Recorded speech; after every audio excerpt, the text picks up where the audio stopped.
Okay, Onset and Gaskin, thank you very much for taking the time to speak with me and EsportsGG today. How are you both? Doing pretty well, really well, actually. Very excited, obviously, of the champs are coming up. It's coming up soon. It seems day by day it gets closer, as they usually do. But it just seems like the days are getting quicker. So yeah, super excited with the champs around the corner and doing well. Yeah, the closer we get, I think the more anxious I get, but more for the players rather than myself, because this is the biggest event of the year. But personally, I'm doing great. I've got Mark alongside me, so I'm always well. Obviously, Champs, is that biggest event of the year. It's also the culmination of the entire season of ALGS. I just wondered what you think your most memorable moment has been so far of this year's ALGS circuit. Oh, you want to take one? You want to go first, Dan? You want to go first?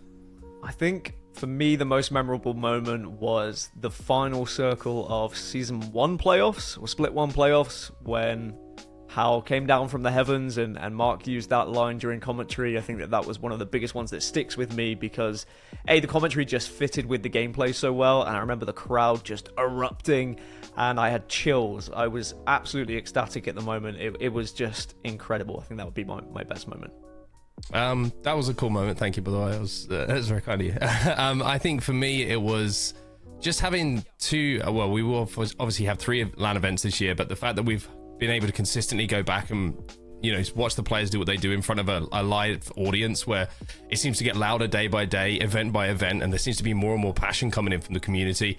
I think just moving from the period of time that everybody had to experience the pandemic to now having Apex Legends back on LAN, back in these live arenas, I think it's just been such a special moment, and given that kind of recognition to everyone of why they do this, right? Because that's the biggest stage, that's where you want to be.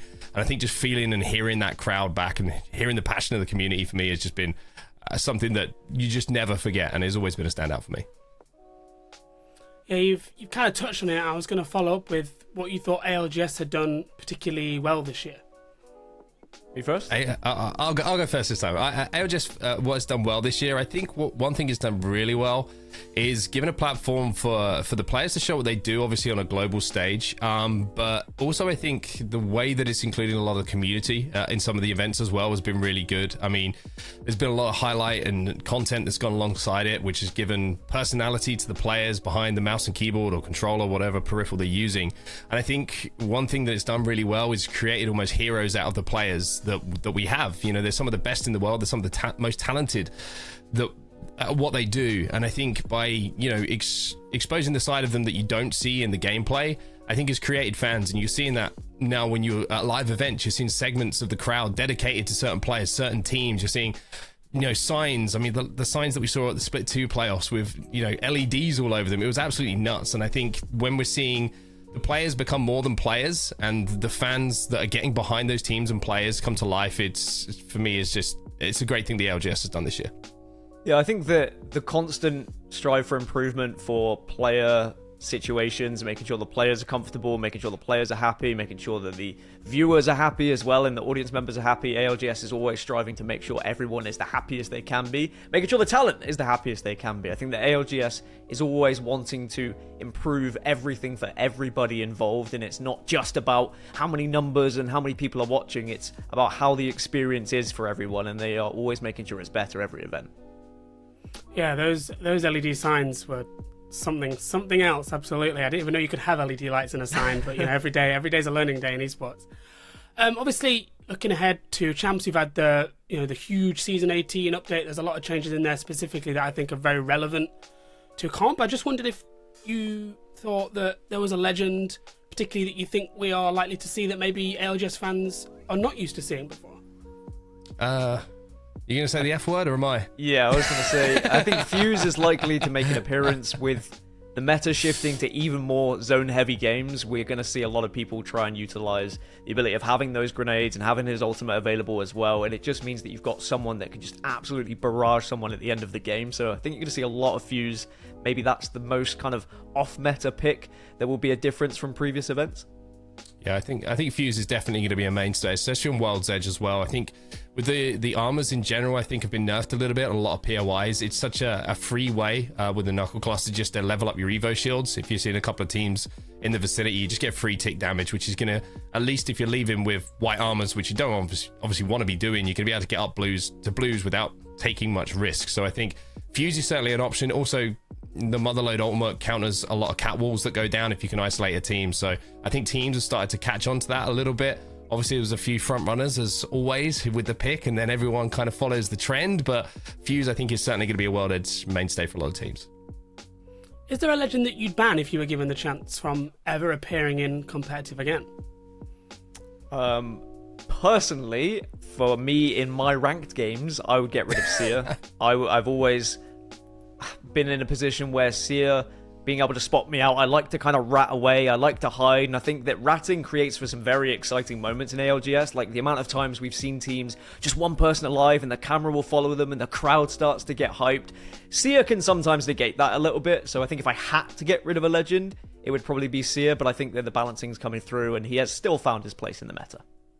Yeah, I think with the nerfs that have happened recently to Seer, I think you've seen him actually fall out of the meta a little bit. He's now not the crutch that some teams were using him for and his abilities, and I think it's very difficult to pick. I would say, I mean, I would say free information for me is something that shouldn't be given. It should be worked for, especially the competitive scene. So Scan Legends in general, I feel like I think now they're more balanced in a way where you're not getting the free information. You have to kind of time it and think about it. But I would say season 17 Seer maybe, but season 18 Seer, I think he's here to stay. He's pretty chill. And then to flip that question around, is there a legend that you wish people would play more, that you'd either enjoy to watch or you think people are just not using when they should be? Do you want to say the P word, or shall I say the P word? You can say it. Pathfinder. I think that Pathfinder always creates for exciting moments as well. Just seeing someone zip around. I mean, Pathfinder has featured in the LGS recently, which is great, but it's not as much of a mainstay as it once was back in the heyday. So for me, it will always be buff Pathfinder. I want to see him involved in the LGS as much as possible. Yeah, I will be forever on the buff Pathfinder train. Even if he is overtuned and so overpowered in game, I will keep saying to buff him because he's the most fun character to play. So he's the character I used to play that got me into Apex Legends, so I'll always have that bit of my heart with Pathfinder. And we've been through a lot of metas. You know, I think obviously the last few have been much more varied than we used to see, you know, way back when it would be 90% picks on 2 or even 3 legends at once. Just wondered if you guys had a favourite meta, whether that was enjoyable to watch or just nostalgia for a previous season. Is there a particular sort of era that you look back to and think, yeah, that was one of my favourites? I think for me, you go back to Watson, Wraith, Gibby. I mean, that kind of old style of Apex Legends where everyone was kind of playing the same comp. There wasn't too much people swaying away from it, and it meant that you really had to knuckle down on your playstyle. I think that's the golden era of Apex for a lot of people in that comp, but that's me personally. I don't know if Mark agrees.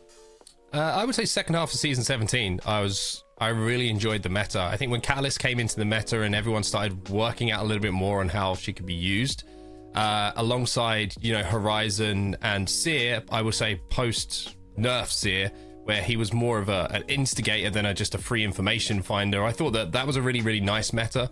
It allowed people to play Edge if they wanted to as well from certain POIs. I think it was a nice balance. But the great thing about Apex is that it's always changing, right? You always have a favorite. You always have one that struggles, and that's why I think the teams need to be given so much, you know, love and appreciation for what they have to do, because the game changes month by month in Apex Legends. And I think that constant evolution of teams with how the meta changes is something that is so commendable to those who stay on top. Obviously now the big question, who are you predicting, do you think, that has a shot at winning the ALGS Championship this year? Obviously Battle Royale asterisks, I'll allow that, but if you had to pick a team, who do you think has the best chance of pulling away a title? I think that Battle Royales create a lot of randomness, and it's very difficult to see consistent winners, but we're quite lucky in the LGS that we have only had 2 winners, so I think it's hard to go against DarkZero and TSM, but at the same time, stats would suggest that someone else surely should be winning now after these 2 teams consistently keep finding their way to the victory. But I think I would be looking at TSM, DarkZero, Alliance if they can get their act together on the final day, because they look amazing during the group stages but then really seem to struggle on the Sunday. And then I'm sure there would be some team that's maybe on the outside that is going to surprise us on the day, perhaps an APAC North team. I mean, we saw their incredible rise throughout the group stages of Split 2 playoffs, but they kind of died down a little bit on that Sunday. So if someone can just find their footing a little bit when we get into grand finals, I genuinely think there are like 10 different teams that could win, but really it's about the consistency we've seen from TSM and DarkZero that we have to focus on. Yeah, I think that's the story, right? This is TSM versus DarkZero going into it. Not only because of the fact that the defending champions of the ALGS Championship are DarkZero, they won it last year, but also TSM and DarkZero now tied on LAN victories. So whoever wins this goes ahead of the other, and that is a huge statement to make for either team. I know Dan and I were discussing this in some of our prep sessions recently as well. And we were saying, can you say about NRG anymore? You know, are we right to predict NRG as a potential winner? I still think there's something to say for NRG, and I will say that. I think they could be a little bit of a dark horse this event. They've been scrimming every day as much as possible. Sweet's been streaming every single one, and they've been putting in the work, and they've picked up a really good coach as well who's given them some really good feedback. So I think that NRG are more prepared for this event than I think we've seen in the last year, and I think that they could pull something out. What do you think's been the secret behind TSM and DarkZero being so successful online? It's almost unthinkable that even, you know, from pre-COVID to now, we've only ever had 2 teams with, you know, some player exchange during the time, but we've only ever had 2 squads that have won LAN titles in a battle royale, literally, you know, the home of randomness and, you know, RNG. What do you think's been their secret to being so successful?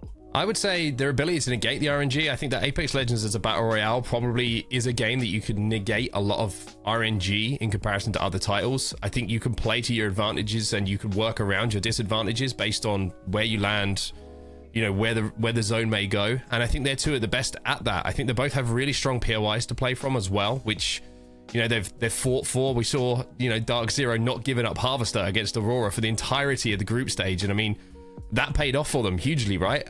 Even though it was a little bit 50-50 at times. But I think the fact that they have good POIs to play from, they're willing to adapt, and I think that their work ethic is just above everyone else. And I mean that with the greatest of respect. You know, you could say that Zero and Hal get some flack sometimes for the way that they interact with their teammates, but it's because of the desire to win. And you need that deep desire to win, to be the best, to be able to be critical of not only yourself, but your teammates as well. Otherwise, you know, mistakes rear their heads more than once, and you can't allow that to happen. And I think that just drive from both teams is unmatched at the moment, which takes them to the top. Yeah, and I mean, that is the perfect answer. But I think to go off the back of it, you've got to look at the teammates of Hal and Zero, right? You've got to look at the people that are going to follow their lead. Even when you're getting a little bit of flack, you still trust in their ability to call the shots. You still trust in their ability to change your mind mid-play and to trust that they are making the right decisions. And if they kind of berate you after the game, you just have to kind of accept it, move on, and then get into the next game, because it will provide you with a victory. And you have to be a certain kind of player to kind of take that abuse, absorb it. Obviously, after the games, these guys are all friends. It's not like they're just yelling at each other like when they're out for dinner. I mean, maybe they are, who knows? But they're probably not yelling at each other when they're out for dinner. And you just have to be that kind of guy to say, look, I get it. He's very passionate about it. I trust in my ability to perform in what he wants me to do. And I think that they just are 2 teams who completely trust each other. There's no questions asked in the game. And I think that's important. You need to have 1 person who calls the shots and 2 people who are going to follow it and do the damage when they need to. Yeah, I think another theme with both TSM and DarkZero is they were quite early adopters onto coaching. We've seen a lot more coaches now coming into the game in dribs and drabs. NRG and Optic, 2 of the biggest teams that were coachless at the last playoffs, now also, you know, bringing in Shiny and Loopy. Just wondered what you thought about how the esport is sort of maturing. You know, the teams are getting bigger. They're not just 3 players anymore, and what that means both for the teams in the game, but also the future of the esport. I think that you can look at real sports and how important coaches are, managers are, and decisions that they make. And actually, they sometimes are the ones who are the face of the media. They're the ones who will get the blame if something goes wrong. And even though we're not quite there with, you know, esports, and we're not quite there with Apex Legends, you're not going to get coaches that are blamed necessarily for the losses. The responsibility is starting to lump on them a little bit more. The preparation of knowing which teams are landing where. When you suddenly get 10 new teams in your group for that day, you need to be the coach who's telling your teammates where they're landing, where you're going to be pushed from. All that prep is going to be so important from a coach. I think they're so hugely important in any sort of esports scene, but particularly more in Apex. I like that people are starting to realize now that you have to have a coach if you want to be rolling with the big dogs. You can't just assume that, you know, your scrims are going to give you that enough information. You need to have someone who's writing it down, someone who's making sure they're going through all their notes. And certainly TSM and DarkZero, you know, 2 fantastic coaches as well. We've seen their success, and you can see how coaches live those moments in those victories with them as well. Yeah, I think coaches in general in Apex are becoming more and more valued because of the fact that as an IGL and someone who is essentially making your game plan in game, right? The preparation that goes into that's fine, but a lot of the time you're seeing it from only one pair of eyes, your own, right? Your decisions that you're making, how your teammates are interacting. And I think some of the best coaches in the world are the ones that have gained the trust of their IGL in game to give a different perspective on how a play went, listen to that, and then reflect upon it. Because if you don't have that other voice in your ear, and someone, you know, after you've just died in a game is kind of like, oh, I should have done this, I should have done that, there's not that clear leader that's going to settle the conversation down and give a different perspective on how things could have gone. And I think not only that, but also pushing the meta forward, I think is something that the best in the world are doing. I mean, we saw it with Raven and Catalyst, right? We saw the trials and tribulations that TSM went through trying to play Catalyst before everyone else was, but it's been validated now, and you could argue the same with Fuse, which is seen as there's no way that this is going to be played in the Apex Legends Global Series. Well, here we are once again.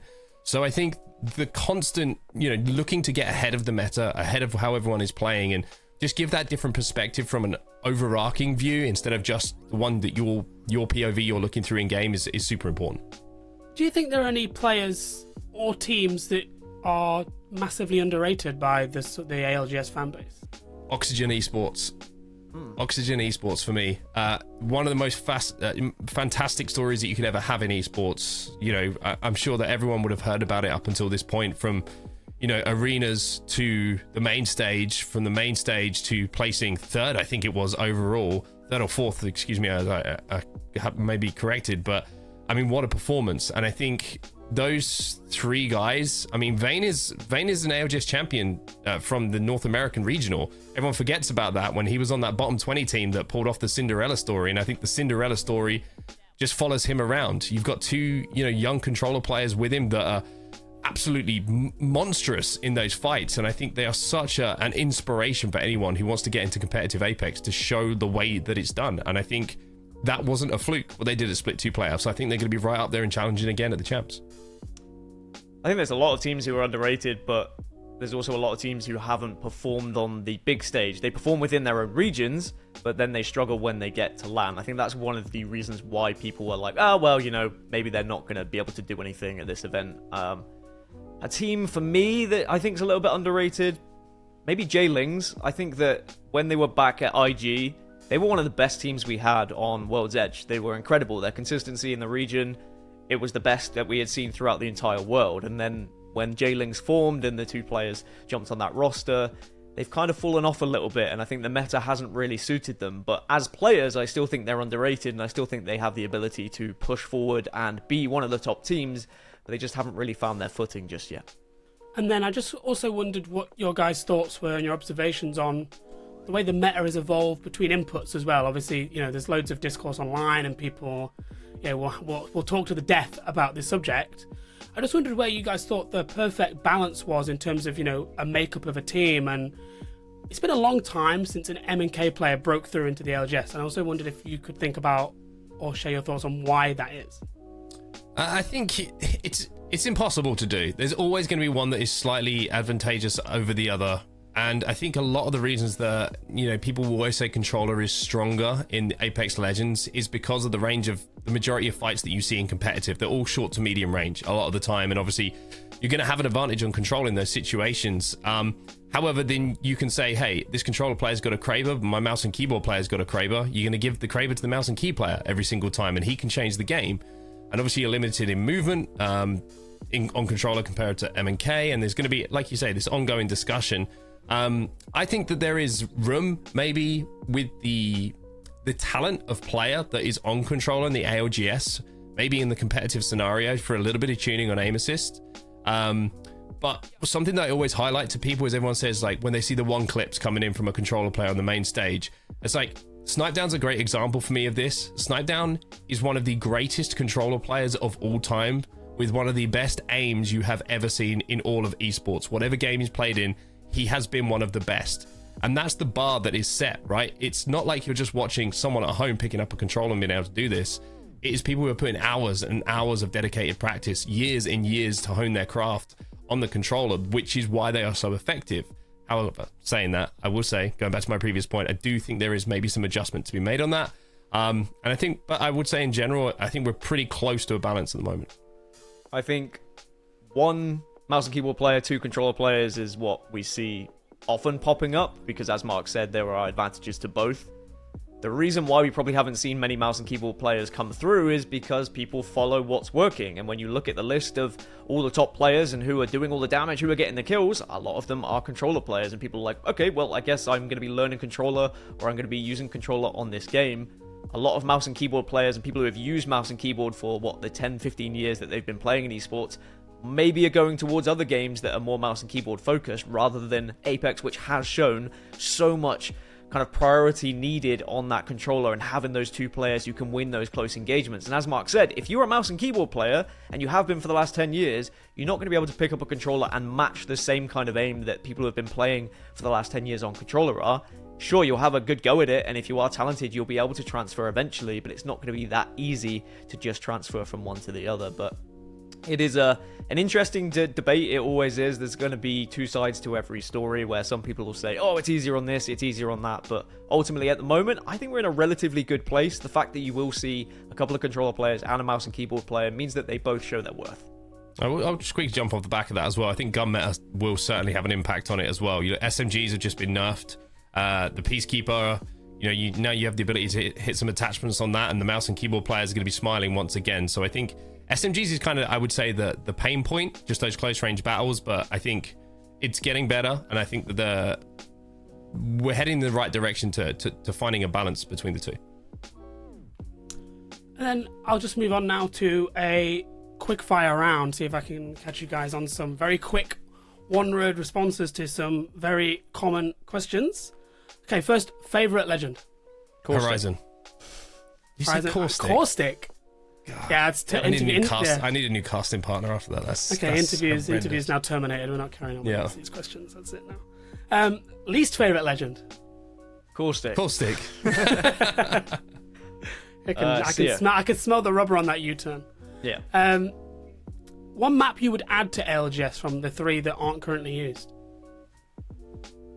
Olympus. Do I have to? Maybe. Out of the three, I would have to say Olympus, just because it has a good amount of POIs. I know we're quick fire, but you seem very hesitant on that. How come? What do you think? Do you think that a third map isn't gonna appear in ALGS? Do you think Olympus isn't ready? I would say at the moment I don't see them as being competitively viable in comparison to Stormpoint and World's Edge. And then, what's your favourite weapon? R99. Wingman. Zone or Edge? Edge. Zone. Edge all day. Controller or mouse and keyboard? Controller. Who's the best IGL in the world? How? 0. Oh, okay.